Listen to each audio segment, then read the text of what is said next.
Perfecto. Entonces,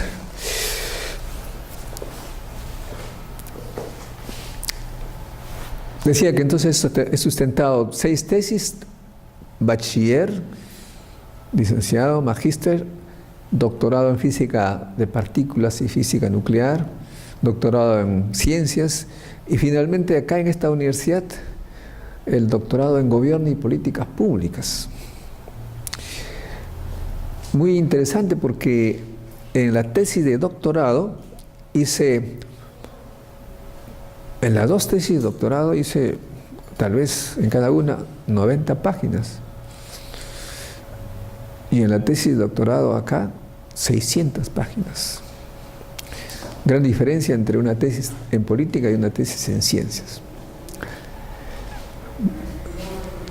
De modo que este curso, esta conferencia, lo que intenta es,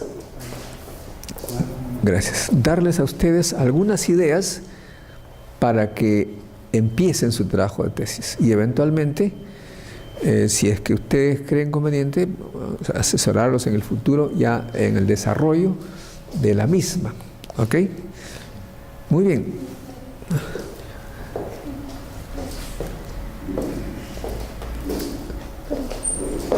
¿Cuál es el tema? En el trabajo de tesis, lo principal es el tema. El tema tiene que ser algo que esté al alcance de uno. No vamos a hacer un trabajo de tesis pues que me vaya a tomar 20 años de hacerla, ¿no es cierto? Y escoger el tema significa entonces ver de qué somos capaces de resolver con lo que tenemos. Les voy a poner un ejemplo concreto, que en mi caso personal, por eso les digo, al haber sustentado 6 tesis, algo sé al respecto. Para la tesis de bachiller y también de magíster, me di cuenta que mis compañeros tardaban 4 o 5 años y no había cuándo terminasen la tesis. Porque si bien los temas no eran complejos, dependían de materiales, de maquinarias, de equipos, que si se malograban ya no había tesis. O si es que el departamento de compras de la universidad fallaba, igual ya no había tesis. Entonces me di cuenta de eso y dije, yo tengo que hacer una tesis basada en la teoría. Hay gente que dice, teórico. Ese es un teórico. Aquí debemos señalar claramente que hay una mala comprensión de lo que es teoría, teórico. En ciencias y también en parte de ingeniería, el experimento es una parte de un trabajo de investigación. Es una parte, tal vez la segunda, tercera parte. Pero el objetivo fundamental es una teoría, en el caso de ciencias. Y también a veces en ingeniería. ¿A qué me refiero? Por ejemplo, aquí físico, todo el mundo conoce, ingenieros también conocen, ¿quién es Albert Einstein? ¿No es cierto? Albert Einstein no hizo experimentos, pero resolvió el problema de la energía nuclear, o sea, cualquier cantidad de GPS con su teoría de la relatividad. No pudiéramos trabajar con GPS si no hubiera habido Albert Einstein. Lo hubiéramos hecho, pero con unos errores que no nos hubieran podido permitir trabajar bien. ¿En qué se basó Albert Einstein? Se basó en experimentos realizados por otras personas, Michael and Morley. Estos señores con sus aparatos se dieron cuenta de que la velocidad de la luz era la misma independientemente de quién lo observaba. Eso parece trivial, pero no es así. ¿Por qué razón? Vamos a hacer un ejercicio mental. Les voy a preguntar a ustedes, si están en un tráiler largo un camión largo, ustedes sobre él, abierto, van avanzando y alguien que está parado en el paradero, al verle pasar, ustedes pasan y le lanzan una pelota. Entonces, yo voy avanzando y me viene una pelota. ¿Me alcanzará la pelota? ¿Ah? No, porque si es que este señor no lanza fuerte, la velocidad de la pelota va a ser menor que el tráiler y por lo tanto el tráiler se va a ir cada vez alejando más de la pelota, a pesar que la pelota avanza. En cambio, si es que este me lanza la pelota antes que yo lo pase, o sea, estoy avanzando y me lanza de delante hacia mí, ¿me alcanzará la pelota? Sí, ¿no es cierto? Es más, con una gran velocidad, hasta me puede tumbar. ¿Cuál es la diferencia? Que como la velocidad relativa que tiene la pelota respecto al que está en el camión, depende de la velocidad del camión. Si viene detrás, la velocidad relativa se resta. Y si viene delante, digo, se resta en forma de valores absolutos, ¿no? Porque vectorialmente siempre suma o siempre diferencia. En cambio, si viene la pelota de delante hacia mí que estoy avanzando, la velocidad se suma. Si yo voy a 100 kilómetros por hora y la pelota viene a 50, yo recibo la pelota a 150 por hora. En cambio, si me tiraron de detrás, yo avanzo a 100 y la pelota a 50, entonces la pelota más bien se va a alejar con respecto a mí 50 kilómetros por hora hacia atrás. Eso es lo que uno observa en la vida corriente. Pero Michelson y Morley se dieron cuenta que en el caso de la luz, cualquier dirección que la luz viniera, o sea, si delante o si viene detrás, la velocidad era exactamente la misma. Yo la veía y la medía con la misma velocidad. Incluso si venía de la izquierda, de la derecha, todo eso. Eso es lo que se hizo experimentalmente. Albert Einstein dijo, ¿cómo puede ser posible? En lugar de sumar y restar como ha hecho Modesto el profesor como ha hecho en esta demostración con el tráiler y la pelota, en el caso de la luz tiene que haber una transformación diferente. Y resolvió una ecuación de transformación que tenga como resultado la misma velocidad de cualquier lado que viniera la luz. Y esa es la teoría de la relatividad. Y de ahí salió una serie de conclusiones increíbles. Solamente me quedo ahí, no voy a hablar de relatividad, pero eso es para decirles que no se necesita hacer experimentos. Para terminar esta idea, una tesis es calificada de excelente si es que luego los resultados son publicados en una revista internacional, indexada. La mejor de las cuales, la más importante de las cuales, es la revista Nature. El que publica en Nature, claro, ya es considerado semigenio. Claro, aquí hay algunos autores que publican en Nature, pero con 50 autores, tú estás ahí entre ellos, entonces eso tampoco es muy meritorio porque no se sabe qué cosa has hecho. Puede que tú hayas recogido una muestra o hecho una pequeña análisis, pero de un gran conjunto. Sin embargo, si el trabajo de tesis es publicado por una sola persona en un artículo que sale en Nature, ya eso es casi genio. ¿Por qué hablo de esto? Porque si ustedes ingresan a la internet, lo hubiera podido hacer ahora, pero perderíamos un poco de tiempo, y ponen niño de 15 años que publica en Nature. Un escolar francés se hizo famoso hace un par de años, porque logró publicar en Nature. ¿Qué publicó? se puso a observar unas fotografías, unas imágenes que tenía su padre, que era un tesista, un científico relacionado con la astronomía, y pudo notar que la fotografía sacaba una conclusión de rotación de galaxias. Y lo que él observó, lo publicó, y fue tan importante que a los 15 años hizo un trabajo que normalmente la gente lo hace pues después de todo una vida de trabajo. Con eso les quiero mostrar es que no tienen por qué desanimarse.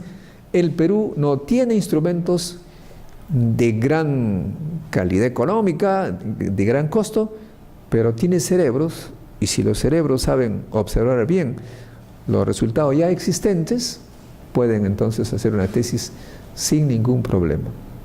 Por supuesto, si es que tienen mucho dinero y se compran una máquina, ya es el otro extremo. En los países desarrollados hay tanto dinero que son capaces de construirse máquinas. Los ingenieros construyen los electrónicos, los mecánicos eléctricos, los robóticos, construyen aparatos tan complejos que nadie lo ha hecho antes, y lo que sale de ese aparato obviamente tiene que ser nuevo, porque si el aparato es súper avanzado, el único es el único que observa eso. Todo lo que salga de ese aparato va a ser aceptado para ser publicado en alguna revista, todo. Ejemplo, ¿saben ustedes lo que es el telescopio Hubble?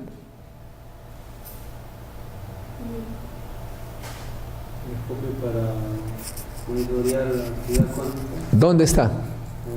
Ya está en la estación. ¿Dónde? Ya está lanzado. El satélite. Este es un telescopio satelital. ¿Cuáles son sus características de este telescopio satelital? Primero, que al estar orbitando alrededor de la Tierra, puede observar estrellas, galaxias con una nitidez totalmente incomparable a lo que uno observa desde Tierra, porque en Tierra la luz que viene de las estrellas sufre la dispersión de la atmósfera, y por lo tanto la imagen es como estar tomando una foto en una especie de nubosidades, no sale bien. Entonces los norteamericanos tuvieron la idea de construir ese satélite, pero claro, un telescopio observa eso, toma una foto y ¿qué? ¿Cómo hago para bajarla? Un poco difícil, ¿no es cierto? Entonces los científicos inventaron un dispositivo que convertía la luz en una señal electrónica, y además, obviamente, si es una señal electrónica se podía digitalizar, y una vez guardada en la memoria de este aparato era enviado, como ahora se sabe hacer, ¿no?, con una antena hacia tierra. El control, la sala de control de ese telescopio estaba en la NASA, en algún laboratorio de la NASA, se recibía esas señales y la imagen que estaba tomando el telescopio se observaba en la pantalla de la computadora. Y por lo tanto, observaba tal cantidad de galaxias y nebulosas y todo lo que se quiere imaginar, que todo lo que salía ahí era una publicación. Entonces el otro extremo, pero eso significó $2.000 millones de inversión. Ahora, otro tema es tanta plata por ver estrellas. Así pues, porque Estados Unidos, los norteamericanos están interesadísimos en saber el origen del universo, tiene que ver con las creencias, etc. Pero lo interesante es que los científicos tienen tanta pasión que tienen que inventar estos aparatos para observar lo que ellos quieren observar. La curiosidad los hace inventar. Y esas invenciones son patentadas y luego aplicadas en la vida. Todo lo que nosotros estamos ahora manejando en la casa, en la universidad, este instrumento que nos está grabando, nuestras cámaras fotográficas, se basan en este pequeño invento, y cada vez que se construye un aparato, tiene que pagarse al inventor tal cantidad de dinero que, por las patentes que dieron lugar a este telescopio, en 2 años ya se pagó lo que invirtieron en 2.000 millones, la inversión de 2.000 millones de dólares. Bueno, les he contado los extremos, ¿no? Ustedes escogerán en qué punto se colocan, pero eso sí, tienen que escoger un tema apropiado para lo que ustedes deseen.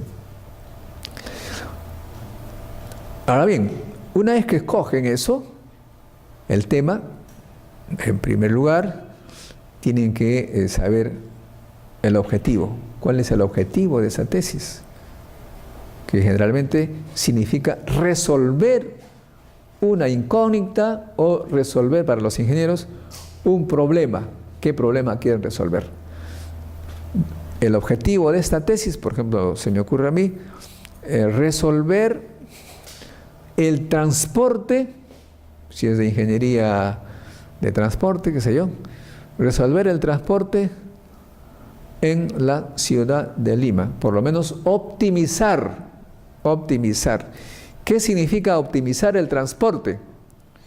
Significa que la gente llegue en el mínimo tiempo posible a su destino. Claro, no de todos, pero allí ustedes, esa palabra optimizar, tiene que ser eso, que la mayor cantidad de gente llegue en el menor tiempo posible. De repente esa solución va a significar que uno que otro más bien tarde más, pero su objetivo es que la mayoría tenga eso. ¿Cómo se hace?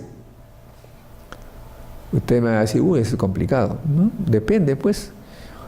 Hoy en día los problemas de transporte se resuelven por simulación. Simulación, ¿qué es una simulación? Una simulación, y también en circuitos digitales y todo, los circuitos se diseñan ahora en computadora y después se ven si funciona.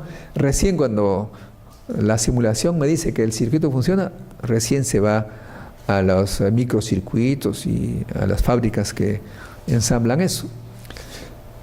Pero volviendo al tema del transporte, hay que simular, hay que para eso conocer algunos datos, cómo se comporta la gente, cuántas unidades hay, cuáles son las calles, cuál es el flujo de personas por calle, cuánto tardan, es decir, una simulación en la computadora de lo que pasa en la realidad. Caray, me olvidé de que me trajeran agüita, voy a molestarlos.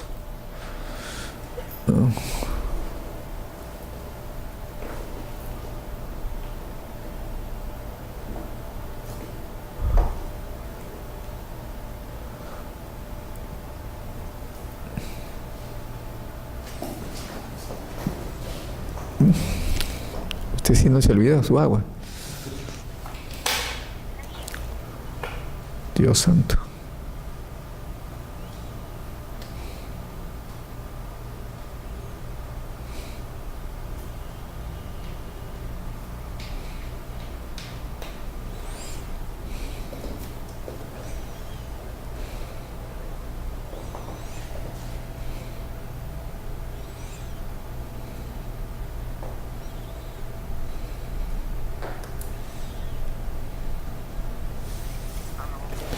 Disculpe que le moleste, pero me olvidé una botella de agua San Mateo, ¿sí?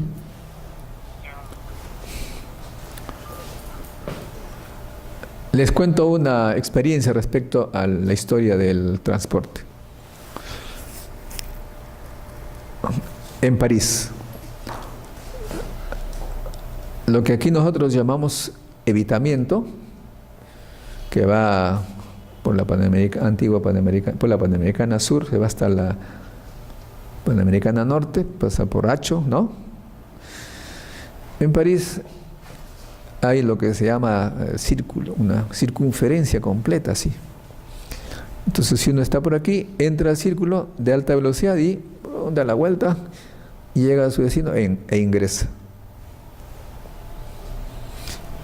Esa autopista, digamos, tenía un límite de velocidad, o sea, no se podía ir más allá de 90 kilómetros por hora, me parece. Un buen día sale un aviso que dice límite de velocidad 70 kilómetros por hora. Y claro, todo el mundo protesta, porque dice, no puede ser, yo quiero llegar temprano a mi trabajo, ¿cómo es que me limitan?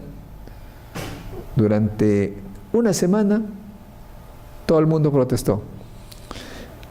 Pero luego estaban muy contentos porque habían descubierto que llegaban más temprano que antes a su trabajo. ¿Cómo se puede explicar eso? Porque habían simulado. ¿Qué pasaba? Que los vehículos salían, primero que al salir, ingresaban, daban la vuelta muy rápido, 90 kilómetros por hora, llegaban a su destino y se encontraban con una congestión vehicular porque todos llegaban en mancha allí y al salir los semáforos era un caos total. Y ahí estaba esperando, avanzaba muy lentamente. Y por haber un montón de automóviles, se perturbaban, se molestaban los unos a los otros. La simulación se hizo de tal manera que pasaba si es que en lugar de haber tantos automóviles en el semáforo, disminuía a la mitad. Y se dieron cuenta de que al disminuir a la mitad había menos congestión y había más fluido. Y el tiempo que se perdía por bajar la velocidad se ganaba con ventaja al salir y llegar rápido a su trabajo. Es más, después lo bajaron todavía porque incluso gastaban menos gasolina, les salía más barato y había menos contaminación. Todo una solución. Eso es una tesis de doctorado, una simple simulación de computadora. ¿Usted cuál es su tesis? ¿En qué campo está usted? ¿Cómo se llama primero? Me llamo Yanni. Soy químico farmacéutica. ¿Ya?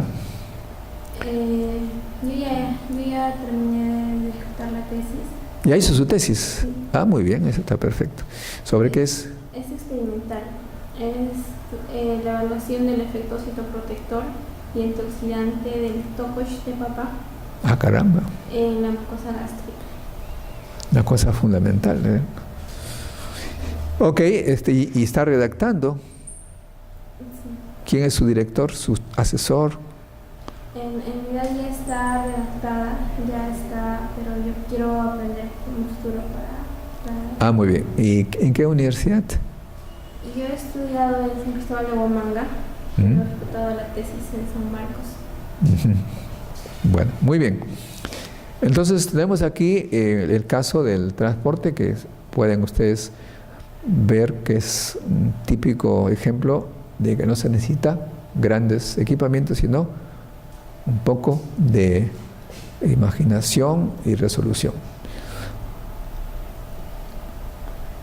Eso tienen que hacer ustedes, bueno, si todavía no tienen trabajo, escoger bien. Y una vez que escogen, encontrar un título de trabajo apropiado. El título de trabajo tiene que, vamos a ver,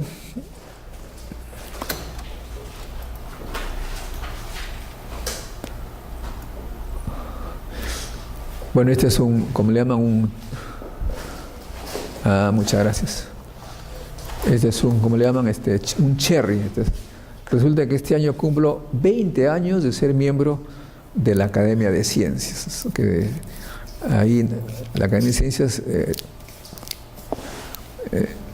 cada uno es nombrado por su producción científica, ¿no?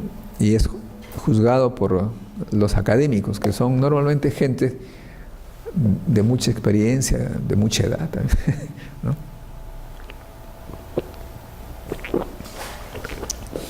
Entonces ahí hace 20 años que yo recibí esa distinción y tenemos allí en la foto el presidente de la academia de ese momento, José Tola Pasquel, que fue rector de la Católica.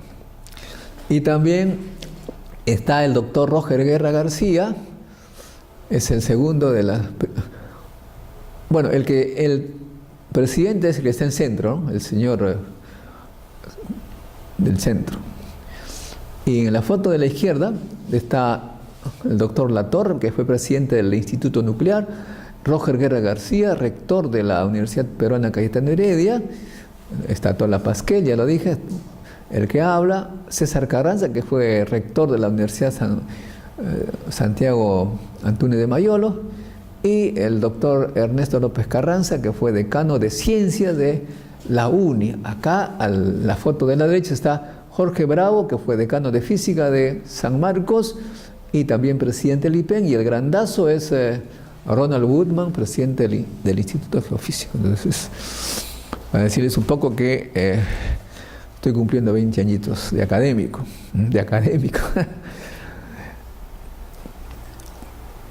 Las tesis y los artículos tienen más o menos las mismas características, pero claro, las tesis son mucho más largas. Los artículos son un resumen de las tesis. O sea, si uno hace una tesis de 200 páginas, el artículo es un resumen de esa tesis de 10 páginas, ¿no? Y claro, la tesis es calificada por el jurado de la tesis, que son gente conocida, mientras que el artículo, para ser publicado, tiene que ser juzgado, calificado por un jurado totalmente anónimo. Deben ser del más alto nivel en el mundo posible, pero salvo el editor de la revista, el autor no sabe, para que no haya posibilidades de influencia, ¿no es cierto? Eso es totalmente normal. La tesis sí, claro, ahí se conoce quiénes son, incluso hay un debate en el momento de la sustentación. El debate a veces son muy duros, porque a veces lo que uno defiende se opone a las teorías de algún miembro del jurado.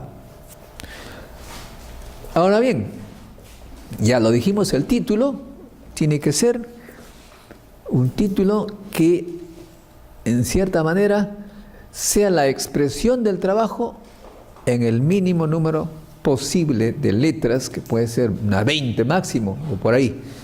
Por ejemplo, usted, ¿cuál es el título de su trabajo?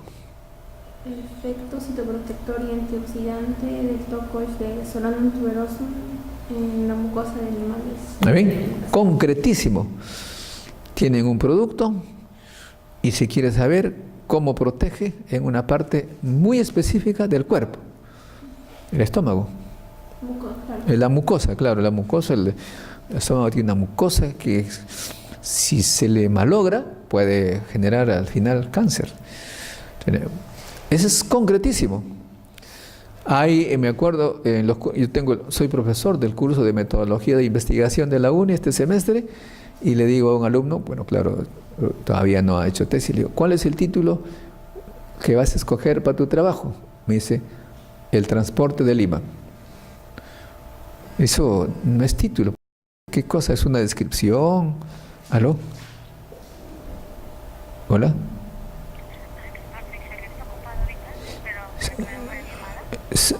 Sí, de media hora lo devuelvo. Eso no es un título, porque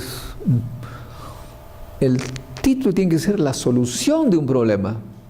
Transporte de Lima no es la solución de nada, es un sustantivo, ¿no? Janet, exactamente uno sabe qué cosa va a hacer porque ya tiene su tesis, claro. Por ejemplo, usted, Carolina. Caroline, caramba, eso es bueno, Caroline. ¿Ya tiene el título de su tesis? Muy bien, entonces sigue usted el consejo. Tiene que ser la solución de un problema específico en tal lugar, tal sitio, tal cosa, y si es posible, periodo en tiempo, en espacio. Porque claro, si somos más rigurosos con la tesis de Janet, sí, pero los estómagos son pues diferentes. Un estómago de un limeño, de Puno, de Iquitos, norteamericano, ya es exagerado, ¿no? Pero hasta ahí van a veces las tesis. tal problema en la población tal. Porque, por ejemplo, les pongo el caso, ¿no?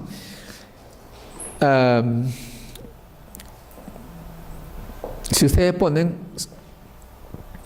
medicamentos contra la malaria, etcétera, bueno, es muy interesante. Pero nosotros sabemos que la población africana tiene una defensa natural contra la malaria. Entonces no va a ser pues ahí, tendría que ser en otro sitio. En fin, y usted todavía va a recomenzar, dice, no escoge ningún trabajo de tesis. No, pues estoy aprendiendo microelectrónica. Y ahora sí ya tiene más o menos las indicaciones. Su tesis tiene que ser específica, resolver un problema, un tema científico, tecnológico, muy preciso.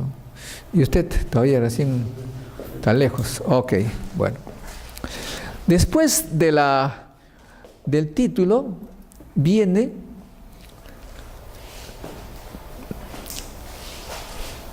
ese es el título, por ejemplo, que en mi caso escogí para la tesis de doctorado, el último, el doctorado de Gobierno y Políticas Públicas.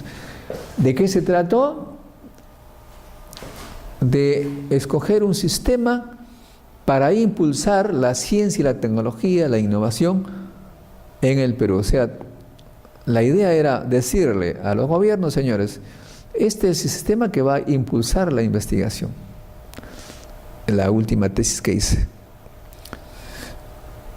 Y la de bachillerato, que fue la primera, ya fue en física, concreto, pero es la trayectoria de las partículas alfa en las cercanías del campo eléctrico del núcleo de oro.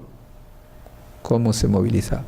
Esa es la primera tesis. Son totalmente diferentes, pero en este caso ustedes deben ver, al leer el título ya se sabe de qué se trata.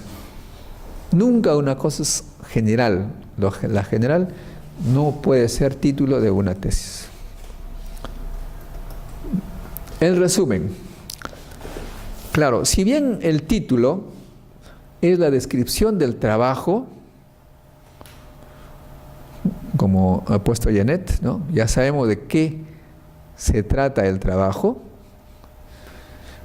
pero no sabemos cuál es el producto final, o sea, la sustancia. No sabemos los detalles. El resumen ya se describe un poco el resultado. O sea, en una tesis el resumen puede tener pues a más una página, a 4. Pero al leer uno ya sabe cuál es el resultado obtenido del trabajo. O sea que una persona que lee el resumen ya sabe de qué se trata. Si le interesa, ya puede ingresar a leer. Pero allí, en media página o una página A4, debe estar todo. Por ejemplo, acá que dice, señala el acuerdo sobre la propiedad intelectual en el mundo, que este acuerdo intenta aumentar el número de patentes en el mundo. O sea, los países desarrollados convencen a los países en desarrollo para hacer un acuerdo para proteger las patentes. ¿Por qué ocurrió eso? Porque en los años 50 el monopolio tecnológico lo tenía Estados Unidos y poco Europa. Tal era así que te vendían los televisores, que era un invento súper sofisticado, los automóviles, te vendían a un precio exorbitante porque ellos tenían el monopolio. Y entonces los que tenían carro eran pues personas súper platudas. En los 80, 90, los japoneses comenzaron a construir los aparatos igual que los norteamericanos, pero por mitad de precio. ¿Por qué hacían ellos? Se copiaban todos los inventos de los norteamericanos y eso lo mejoraban un poquito. ¿Y por qué vendían a mitad de precio? Porque como ellos no habían invertido en la investigación, les salía barato, porque la investigación cuesta. Cuando uno investiga tiene que pagar investigadores, un montón de cosas, y eso tiene que ir en el precio. Entonces, como los japoneses no invirtieron, les salía barato, vendían barato. Luego dice, ¿cómo se decidió proteger la propiedad intelectual y las patentes? Los países decidieron establecer políticas para aumentar el número de sus patentes. Si uno de ustedes tiene un invento, dice, bueno, voy a patentar, se patenta en el Perú en Indecopi. Sobre la microelectrónica, puedes tú inventar un circuito y lo patentes allí. También alguna sustancia que genere Janet o Caroline, algún procedimiento, un proceso, lo patenta. Al patentar, cualquier empresa que quiera utilizar la idea que genere dinero, porque la patente son cosas que generan dinero, tiene que pagarle al inventor y al que ha patentado. Si no lo ha patentado, piña, lo pueden hacer todos sin pagar un centavo. Es lo que hacían entonces los japoneses, copiaban y no pagaban nada por eso. Si bien es cierto que había la idea de que había que respetar las patentes, no había penalidades, pero a partir del 90 y algo, sí había penalidades. Si tú, país, permites que copien mis patentes norteamericanas, no te voy a comprar tal o cual cosa, tú vas a tener penalidades. Aunque los países dijeron, ahora sí que se va a proteger las patentes, voy a hacer políticas para aumentar el número de patentes en mi país, para que yo reciba también dinero por patentes. Eso es lo que hicieron los países. Entonces, el tesista, el que habla, dice, bueno, voy a analizar qué políticas establecidas por estos países dieron resultado y cuáles no, para recomendar a mi gobierno que aplique esas políticas exitosas. ¿Por qué razón? Porque en el Perú estamos estancados, no hay patentes, hay unas cuantas pero insignificantes en número. Como resultado del trabajo, dice acá, que se recomienda, al analizar lo sucedido en el mundo, la creación de un Ministerio de Ciencia, Tecnología e Innovación y una carrera del investigador. ¿Qué es una carrera del investigador? El Estado, así como tiene lista de militares, lista de diplomáticos, jueces que ganan un montón de dinero, los jueces 12.000, 14.000 soles, el Estado debe tener una carrera del investigador para que todos aquellos que investigan, sean ingenieros, físicos, químicos, químicos farmacéuticos, cualquiera que investiga y es capaz, calificado, etcétera, demostradamente calificado, ingresa a esta carrera, el Estado les paga bien, si no la gente se va a otro lado, y las empresas cuando quieren resolver algún problema pueden ir a estas instituciones donde están los científicos investigadores y con toda confianza invertir en ellas para resolver problemas. Esa es la propuesta, que se deduce de lo que se observa. Pues es en resumen, o sea que ya nosotros esperamos lo que sigue, ya sabemos de qué va a tratar, además.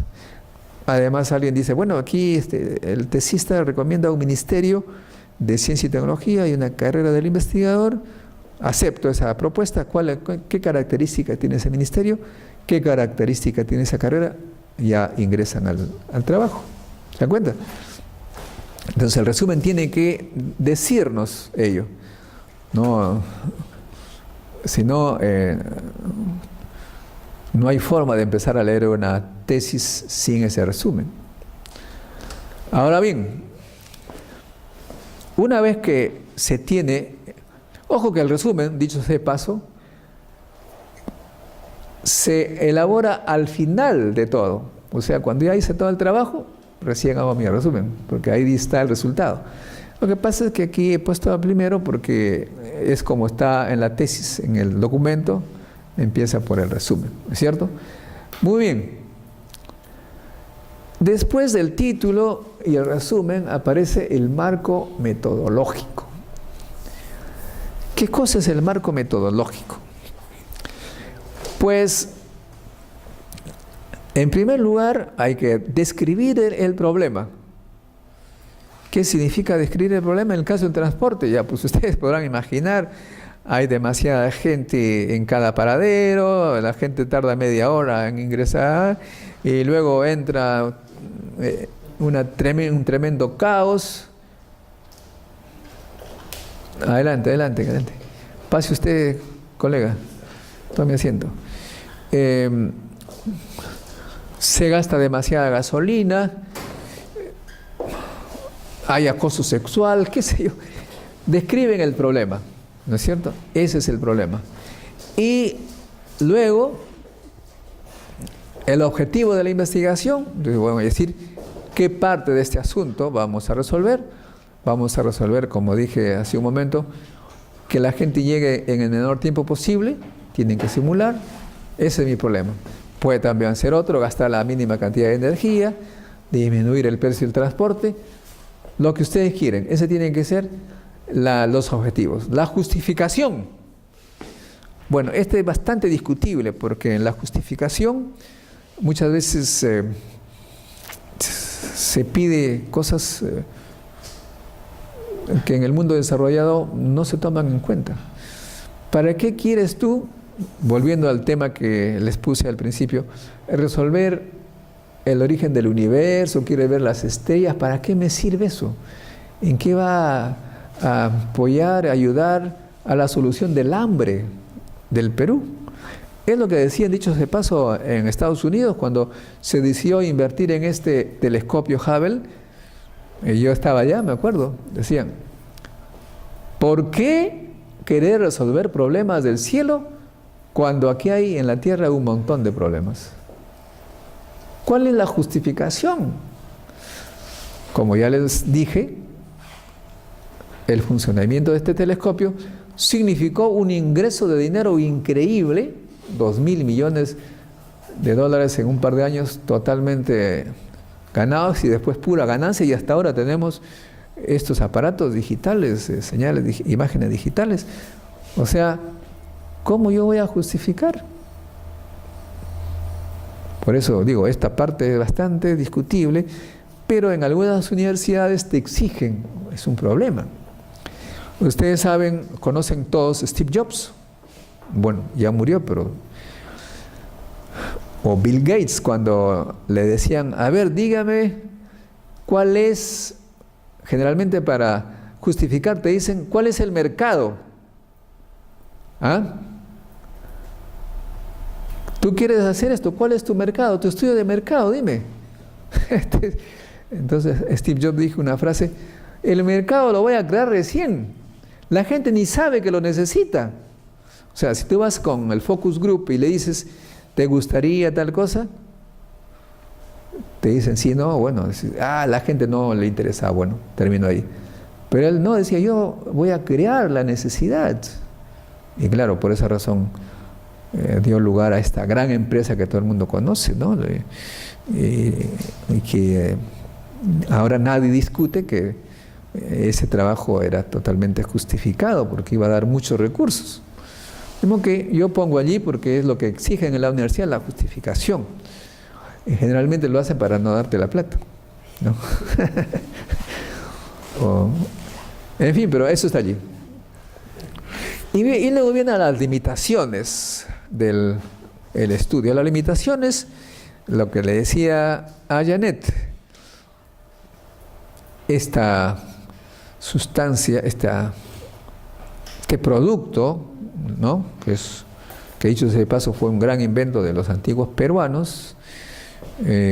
Ellos no querían, no necesitaban justificación, querían sobrevivir. ¿A qué región se va a limitar? ¿A todo el mundo? ¿Le sirve a todos? ¿O en alguna región? ¿O en lugares pobres, ricos? ¿Dónde? Se llama las limitaciones del estudio.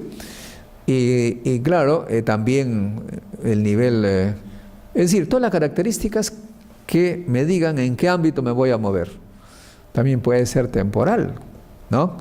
En el caso que les mostré de la tesis que hice, decía, basado en los resultados entre 1993 y 2007. ¡Tac!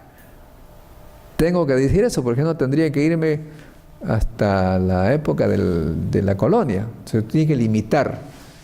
Muy bien. Y la metodología. ¿Aló?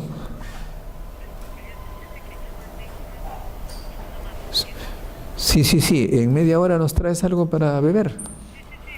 Ok. Y luego viene la metodología. ¿Qué quiere decir la metodología? ¿Qué método voy a usar? En este momento, por ejemplo, yo estoy haciendo un trabajo de investigación con el Instituto Geológico Minero y Metalúrgico, el Instituto Peruano de Energía Nuclear, la Universidad de Ricardo Palma, sobre el acuífero de Lima, el agua que está debajo aquí de nosotros. Aquí, ustedes saben, por algún lugar de donde estamos en Miraflores, hay un río subterráneo de agua potable prácticamente. Baja una especie de canal subterráneo y va directamente, hay varios en realidad, no solamente uno, y va directamente a varios lugares de la Costa Verde. Si usted, por ejemplo, ¿quién conoce el restaurante Cala de la Costa Verde? ¿No? Veo que ustedes no son playeros, ¿no? Bueno, de repente parte del trabajo alguna vez vienen y nos vamos a ver ahí.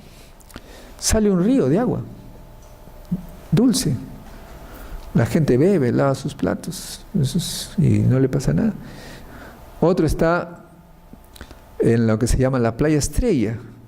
Otro está en agua dulce. Agua dulce, ahí incluso ahí han hecho una especie de pequeña poza ahí, la gente está feliz, se baña, toma. Yo incluso tengo la idea, que puede ser un proyecto súper interesante para mí, es hacer una piscina al borde del mar. Sería súper hermoso tener una piscina de agua dulce al lado del mar salado. Pero necesito capital. Si ustedes tienen algo, sería muy interesante. Eso es un sueño que tengo, que estoy convencido que la gente que hace eso se llene de plata, porque cobraría la entrada ahí, se ve feliz. Pero en fin, hicimos un primer trabajo y lo mandamos a una revista. ¿La respuesta cuál es?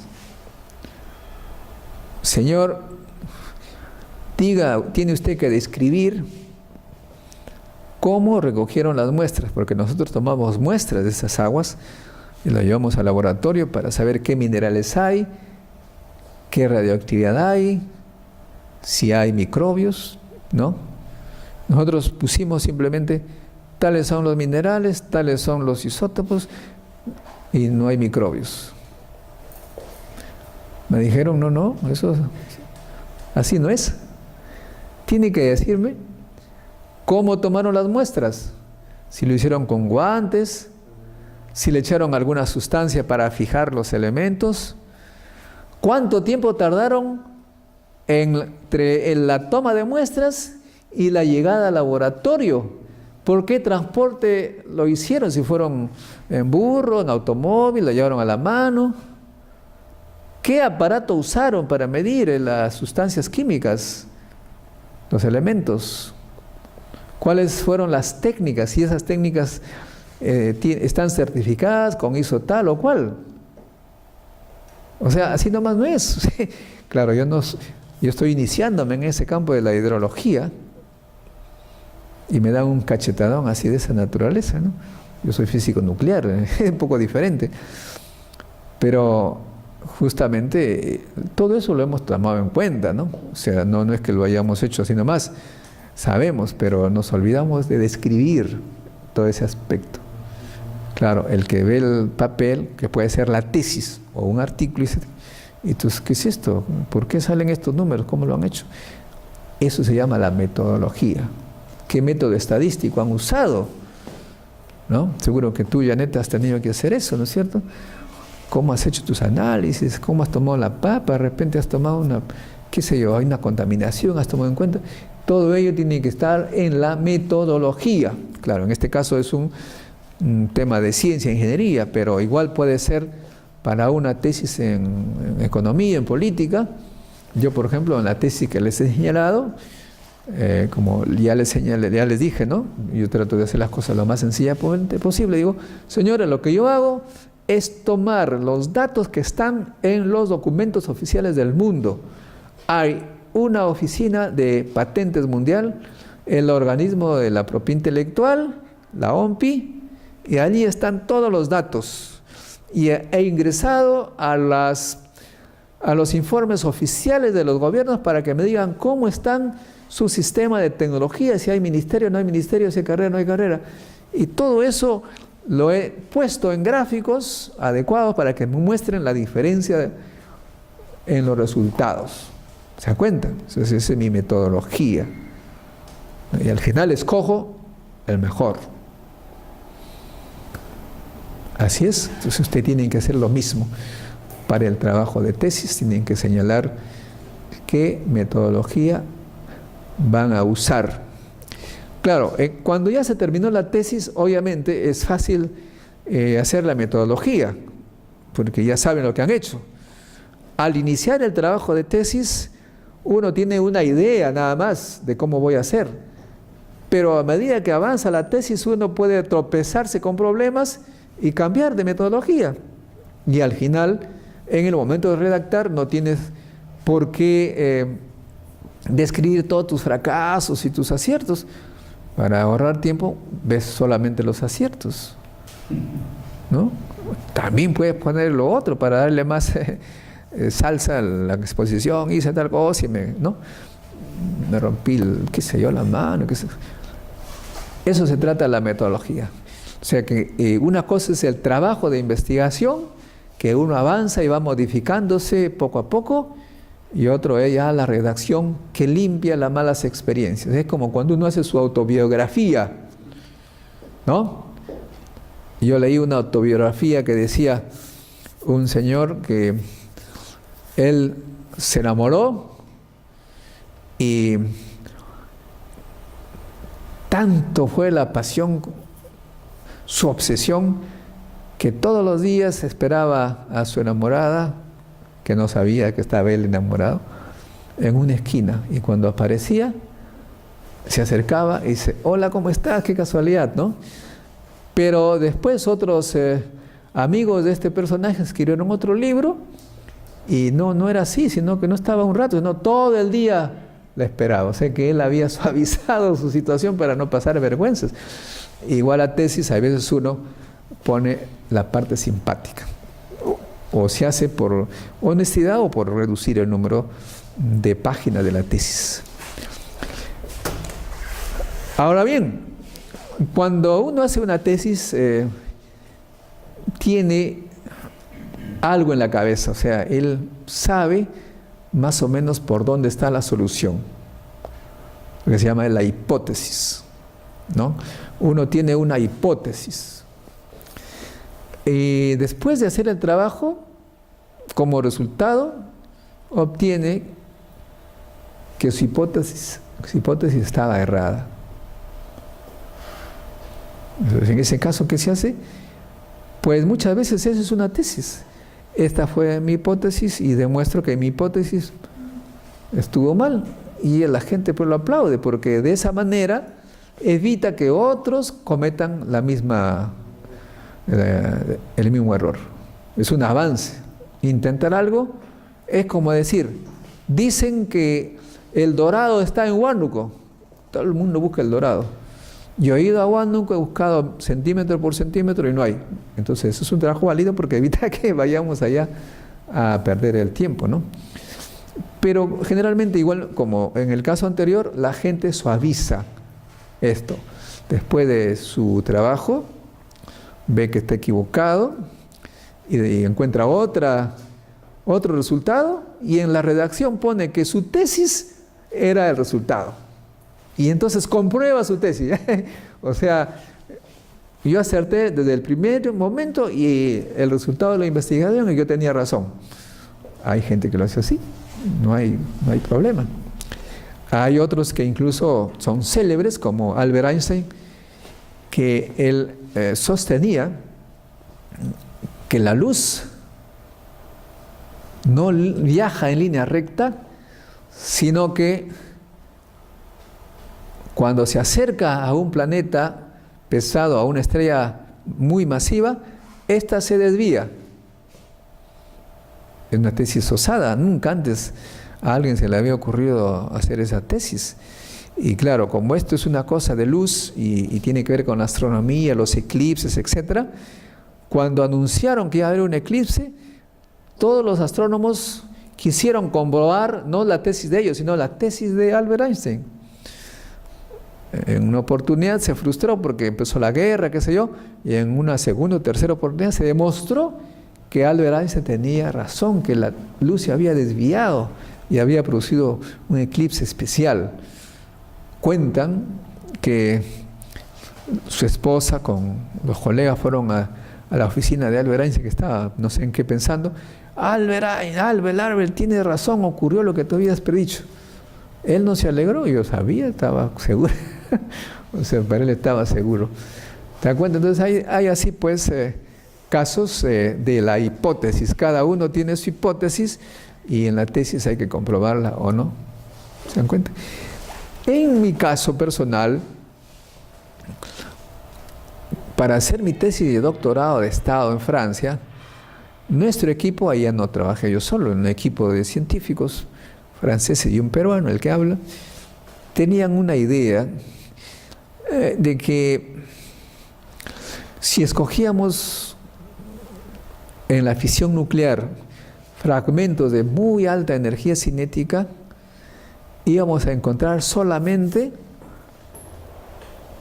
núcleos con número par de protones y número par de neutrones. ¿Se dan cuenta? Por ejemplo, usted sabe que los elementos tienen el Z es el número atómico.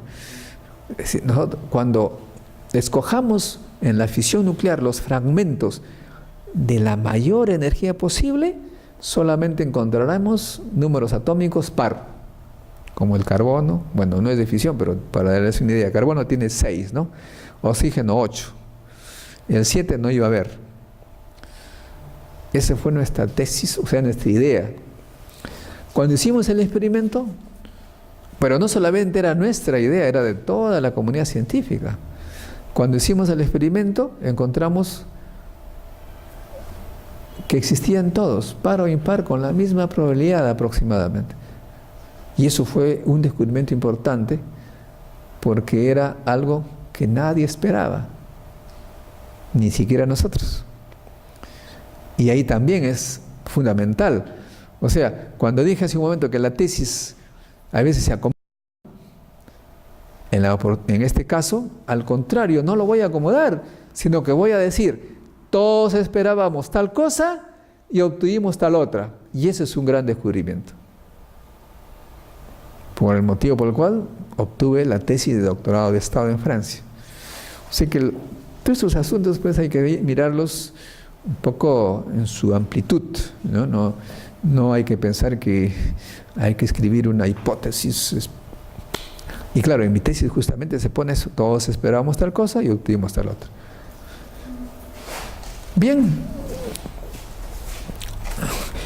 Ahora bien, esto, la tesis, las hipótesis generales, le digo, número par serán los que están arriba, número impar desaparecerán, pero puede ser que en los núcleos pesados haya otra cosa, es decir, ya una serie de especificidades en la hipótesis variadas, ¿no? Si bien es cierto que esperábamos números pares, pero para los núcleos pesados la cosa va a ser más evidente que para los núcleos livianos, qué sé yo, más específicos. Son las hipótesis específicas. Muy bien. Ahora, marco teórico, aquí a la cosa, para mí es una experiencia especial porque el marco teórico,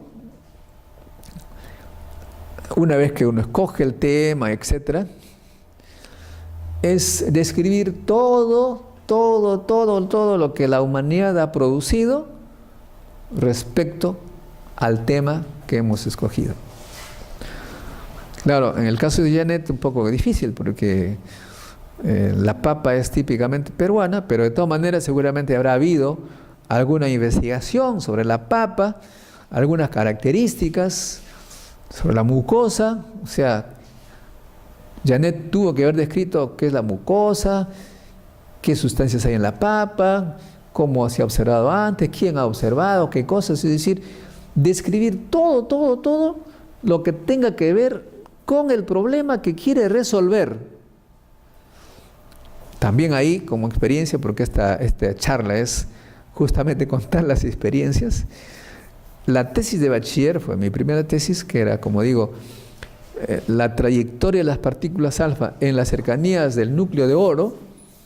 Como era un tema de dinámica, dije, caray, y tenía que escribir todo lo que yo había escrito, lo que la humanidad había escrito sobre ese tema. Puse Albert Einstein, Newton, puse Albert Einstein, todo el mundo puse allí, me salió como 60 páginas. Y mi director de tesis, el doctor Víctor Latorre, me dijo, mira, ¿tú esta cosa que has escrito? Está de más. Un poco que me baja la moral, ¿no? Porque solamente tienes que describir lo que sirve directamente a tu tema. O sea, aquí tienes cargas, tienes que describir la ecuación, primero la fuerza coulombiana, Z1, Z2, sobre R cuadrado, 4pi epsilon 0, esa es tu ecuación. ¿Quién descubrió esa ecuación? Y luego la ecuación de Hamilton o lo que fuera, ¿quién dio esta? Nada más. ¿Para qué te vas a escribir en un libro de física 1? O sea, todo lo que tiene que ver y nada más lo que tiene que ver sobre tu tema específico. No tienes que ir por las ramas, pierdes tiempo y la gente se va a burlar de ti. Por esa razón, el marco teórico puede tener, pues de repente, en una tesis de ingeniería o ciencias, unas 7, 8 páginas máximo. Y le digo que esta es una anécdota para mí, porque como yo hice la tesis en gobierno y políticas públicas, resulta que ahí es todo lo contrario, había que escribir. Primero me dijeron, oye, pero ¿por qué el Estado tiene que dedicarse al tema de la ciencia y tecnología? Le digo, pero si es evidente. No.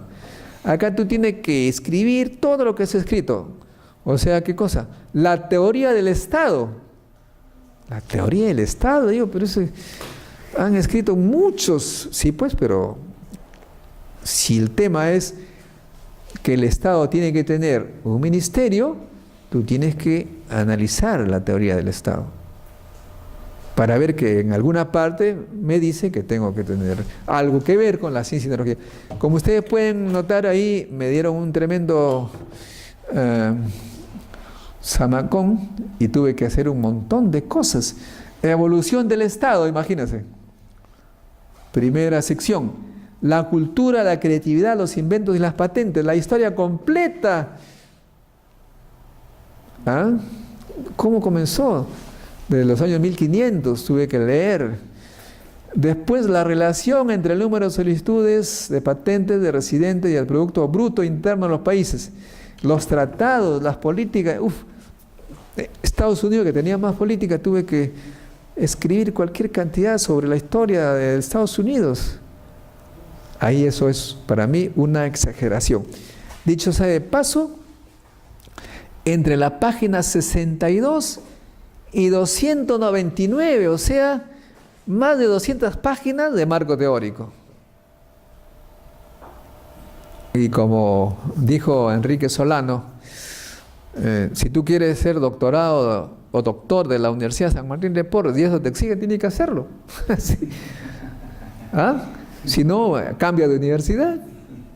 Pero el doctor dijo, pero así hay unos profesores que Claro, entonces tú tienes que saber escoger, y si tú has escogido eso, tienes que adaptarte a los requerimientos. Yo sé que hay universidades que a los pobres tesistas les mandan ida y vuelta para llenar un montón de cosas increíbles. Eso no pasa mucho en ciencias, menos mal, ¿o sí? ¿También? Sí, pero más para quitarle que para... Claro, bueno, eso sí te quitan cosas. Bueno, te das cuenta, hay de mucho. En ciencias, efectivamente, demasiado. Estas cosas no entran. Al grano. ¿Ok? Ese es, pues, lo que se llama el marco teórico. Tengo que ver cuántos minutos falta de grabación para analizar. Bueno, dime. ¿Este marco teórico es extenso por su tema o porque es un trabajo descriptivo? Claro, tiene razón, una buena pregunta, ¿no? Este es extenso por el tema de política. A los políticos les gusta poner muchos.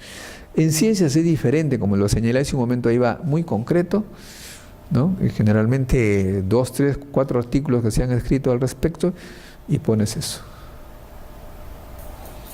Seguramente eso te ha pasado. ¿Cuántas referencias has tenido? Además, en una tesis de ciencias generalmente no se pone marco teórico, se pone introducción. En los artículos científicos igual, porque cuando uno le dice a un experto internacional en redacción de tesis, le dicen marco teórico, ¿qué cosa es eso? Generalmente se pone introducción. ¿Qué es la introducción? Es todo lo que se ha hecho hasta ahora, de aquí avanzo. ¿Tú qué le pusiste en tu tesis? Para la tesis, marco teórico. Para el artículo, queda como introducción. Introducción. Bueno, el marco teórico es la introducción, pero bueno, es cuestión de número de páginas. Ok. Por otro lado, después de haber iniciado todo, hay una parte que sí es importantísima. Para mí es crucial, fundamental, son las definiciones conceptuales. Porque, claro, cuando uno escribe o habla de conceptos, habla de definiciones. Y muchas veces lo que uno entiende por el término tal cosa, otra persona habla o lo entiende por lo opuesto. Hay que saber a ver de qué estamos hablando. En términos coloquiales, un poco populares, les diré, por ejemplo, que nosotros hablamos, no sé, latinoamericano, no castellano ni español, e incluso ni siquiera latinoamericano, peruano, y ni siquiera peruano, algunos hablan limeño, huanuqueño, etc. Por ejemplo, una palabra un poco grosera, la palabra pendejo. Acá en el Perú se dice pendejo de algo muy vivo, muy avispado, ¿no? De esos que logran las cosas de manera un poco deshonestas, ¿no? En Colombia es todo lo contrario, es un sonso. Imagínense ustedes. O sea, países vecinos. Lo mismo ocurre en las ciencias, sobre todo las sociológicas, y puede también suceder en las partes científicas. Hay que definir exactamente qué entiende por los términos que uno va a usar. Ejemplo, en los años 2000, a inicios del año 2000, yo era miembro del consejo directivo del CONCITEC. Y allí tuvimos que hablar sobre un término, el término innovación, ¿no?